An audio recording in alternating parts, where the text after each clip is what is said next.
14 records, one night, one building, and a team that walked in without their start. Another had never happened once in the entire 30-year history of the WNBA. And the player who broke most of them? She was on a minutes restriction, coming back from a back injury, told to take it easy. She did not take it easy.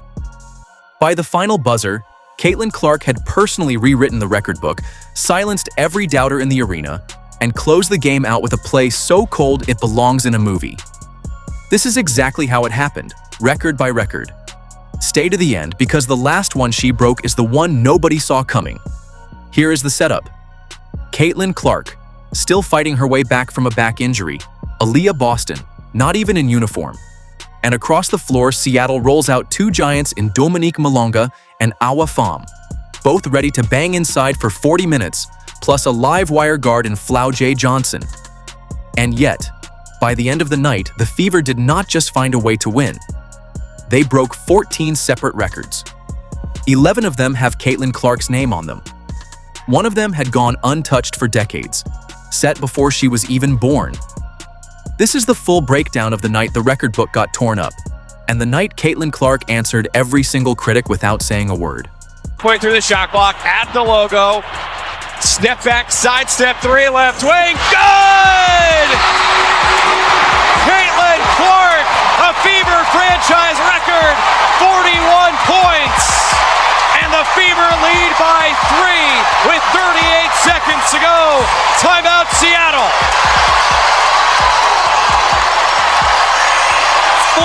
Let's start with the injury report because this is the part that had Fever fans holding their breath before tip-off.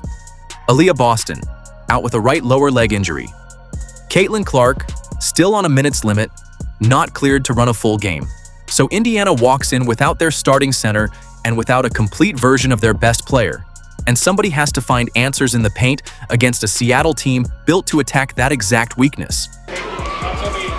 See you tomorrow. Woo! Let's go. Dubs in the chat, baby. Come on. Fever dub! NC's career high, period. Big dubs in the chat. See y'all at the same time tomorrow. Big dubs!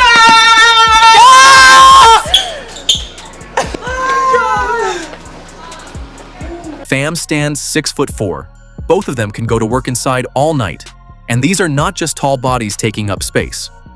Malonga scores with her back to the basket and hammers the glass. Pham can step out and knock down threes, which pulls Indiana's defense in two directions at once. Take Boston out of the middle, and that matchup stops being a problem and turns into the whole game. So who fills the gap?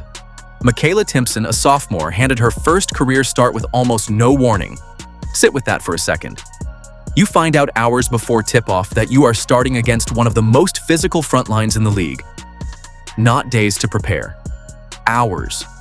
KK, for those who are not teammates of Caitlin, what does it feel like to watch her be sort of this orchestrator of crazy moments? Just greatness right here, you know what I mean?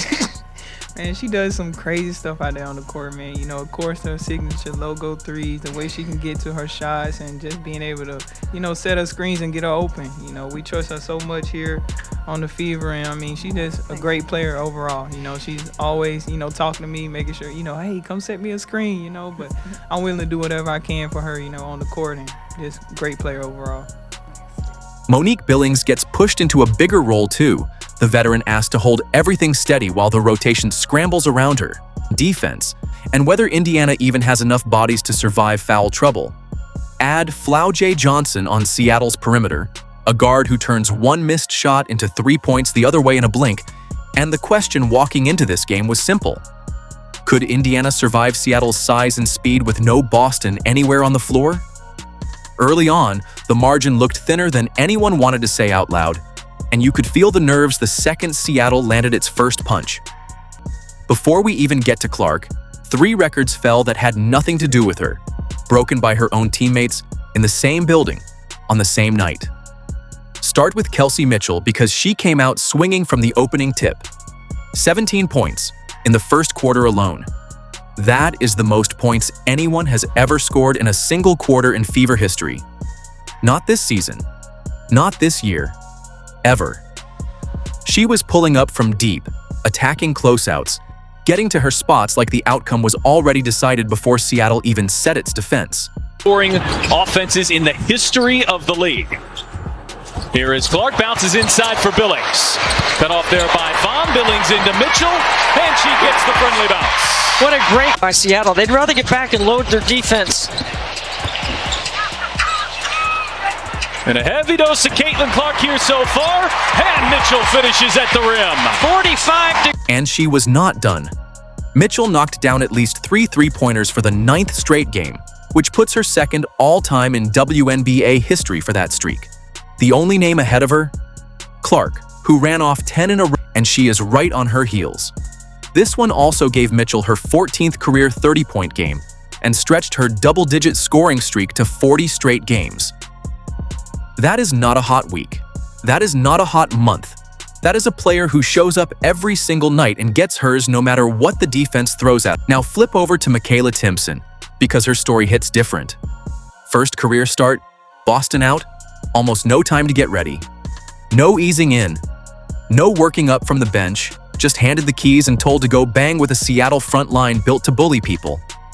Caitlin, for KK's first career start, what is it like to see the progress and growth of her as a teammate, especially against the Storm's bigs? Yeah, I mean, this is a tough first start. Like, they're really good. They're long, they're athletic, they're fast, they score in transition. And she stepped up to the challenge, but I thought, like, she kind of touched on it. Like, she's put in the work. Like, she's in the gym. She wants to get better. She's, willing to learn. She works with Rob, our player development, all the time. So just really proud of her, like, and the confidence she now has in herself, and then everybody has in her. She can go out there and make plays. She's probably the most athletic player I've ever played with, and one of the most athletic players I've ever seen. And it's fun to kind of see that come to light, and everybody knows what she's capable of, and she's really just scratching the surface. So can't wait to see where it takes her. And she did not flinch.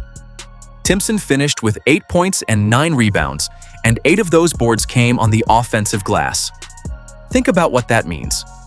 Almost every rebound she grabbed came from chasing her own team's misses and outfighting bigger, more experienced bodies for the ball. Those are grind plays.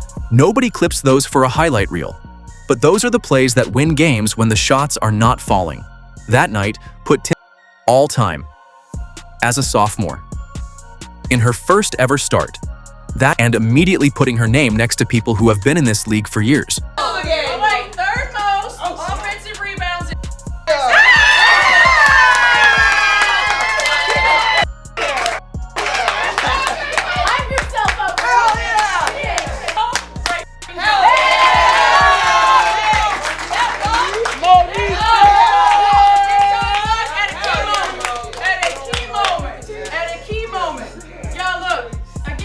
So, let's keep count because this is the fun part. Mitchell's 17-point quarter, that is record 1. Her 9-game 3-point streak, record 2. Timpson's offensive rebounding night, record 3. 3 Fever records already, and Caitlin Clark has not even entered the conversation yet. Because what she did next did not just look good on a stat sheet. It reached back 30 years and knocked over a record that outlasted entire careers, held by one of the greatest players to ever pick up a basketball. Clark's night was not just a career high. It reached back and touched a record older than she is. Start with the obvious number. Clark dropped a career-high 45 points, and that broke her own single-game scoring record for the Fever. Not somebody else's record. Her own. The one she already held, smashed a second time.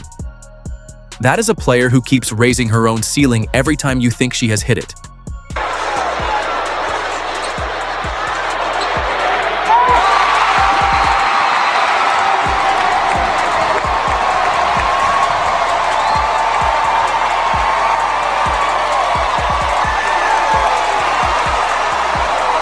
But buried inside that scoring night is a pace record that might be the wildest number of the whole evening.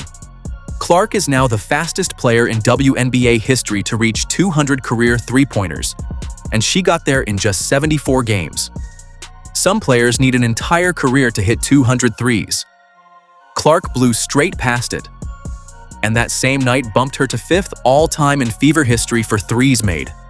One game moved her up the franchise list for good. Now, where does 45 points rank across the whole league this season?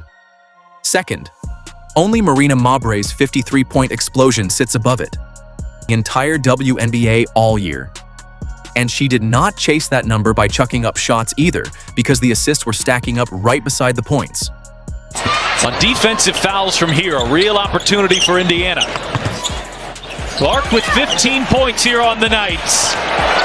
Oh, she's feeling it! And that is where it turns historic. Clark now has 4 career games with at least 30 points and 10 assists. Here is the part that should stop you cold. The rest of the WNBA, combined, every player, every season, every year the league has existed, has managed just 4 of those games total. Clark by herself matches the entire history of the league. That is not a stat that sounds nice on paper. That is a stat that breaks the way you think about what one player can do in one game. And then comes the first that had never happened, not once. Not in 30 years of WNBA basketball. Clark finished with 40 points and 10 assists in the same game. 30 years of legends have passed through this league, and not one of them ever put together a 40-point, 10-assist night until Clark did it against Seattle. That is not the kind of record that gets broken again next month. That is the kind that sits alone for a long, long time. She also extended her own streak of 20-point, 10-assist games, one more marker on a pile that already had her name all over it. At this point, the box score stops looking like one game and starts looking like a highlight reel of records stacked on top of each other. From here. And then comes the one that reaches the furthest back. Clark finished the night with 67 points created, a number that combines her own scoring with everything she set up for teammates through assists. That broke a record held by Diana Taurasi, one of the greatest to ever touch a basketball, who put up 65 points created on August 10, 2006. That mark had stood for 20 years. 20 years, through entire eras of the league, through generation after generation of stars, and Clark is the one who finally got past it. Taurasi said it before Clark had even started taking basketball seriously, and it took this one night in Indiana to bring it down. So that is 9 individual records for Clark, which puts our running total at 12. So they're just 3 shy of it. Just past the midway point of the season, and that backcourt continues to show off. And she did not do any of this alone, because Mitchell was right there beside her the entire night. Together, Clark and Mitchell knocked down 2 more records. First, 75 combined points, the most ever scored by a duo in Fever franchise history. Second, both players hit 30-point games on the same night, and that gives them the most 30-point games by a duo in WNBA history, a mark no other pair of teammates has ever reached. So while Clark was busy chasing down Diana Taurasi and 30 years of league history, Mitchell was scoring stride for stride right alongside her, making sure this was never a one-woman show. It was 2 teammates putting up numbers nobody has ever seen from a pair before. And that, right there, is 14 records in one single night. But do not let the record book fool you into thinking this one was easy, because every single time Clark walked to the bench, the whole building tensed up, and the lead Indiana had just built started melting away. It happened over and over like clockwork, and by the third quarter, the entire arena knew the pattern. By Seattle, they'd rather get back and load their defense. And a heavy dose of Caitlin Clark here so far, and Mitchell finishes at the rim. 45. It started well. Mitchell's 17 first-quarter points staked Indiana to a cushion that looked comfortable early. Comfortable did not last. The moment Clark sat down to catch her breath, Seattle came clawing right back into it. That was the rhythm of the entire night. Indiana builds a gap, Clark sits, the gap shrinks before she can even check back in. And Seattle had a clear plan for it. Malonga and Pham combined for 44 points between them, the exact size advantage everybody feared before tip-off. Deep post position, drawn fouls, cleaned up misses, all the damage in the paint that Indiana had no Boston to stop. And it was not just those 2. Seattle's entire starting 5 scored in double figures, which meant Indiana's defense was not just fighting 2 big bodies inside. It was getting stretched thin across the whole floor, guard to guard, possession to possession.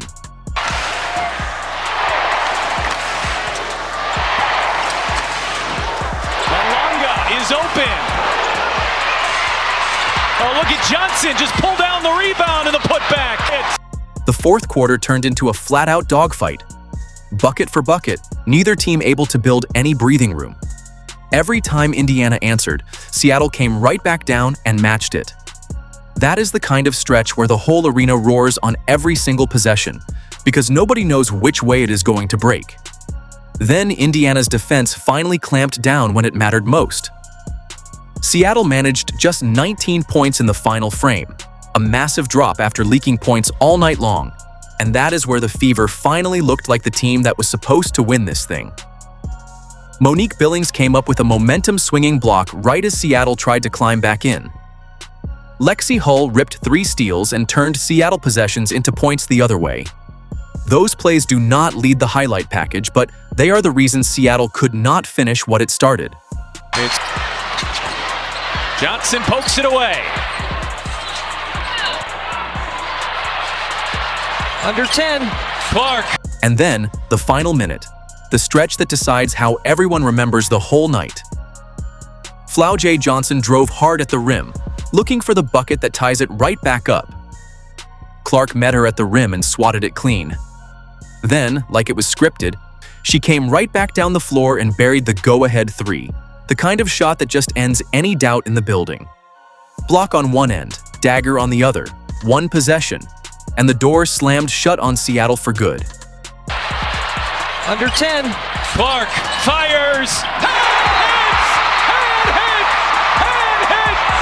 Caitlin Clark doing it all.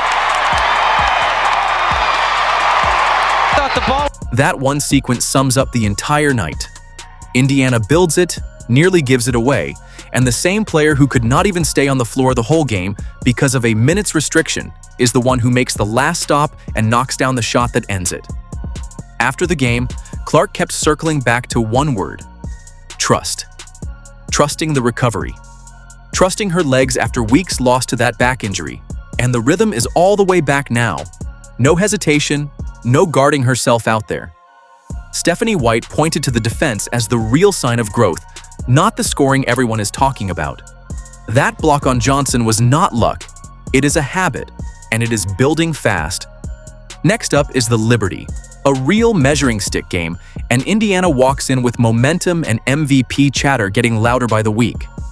This Fever team does not look like it is rebuilding anymore.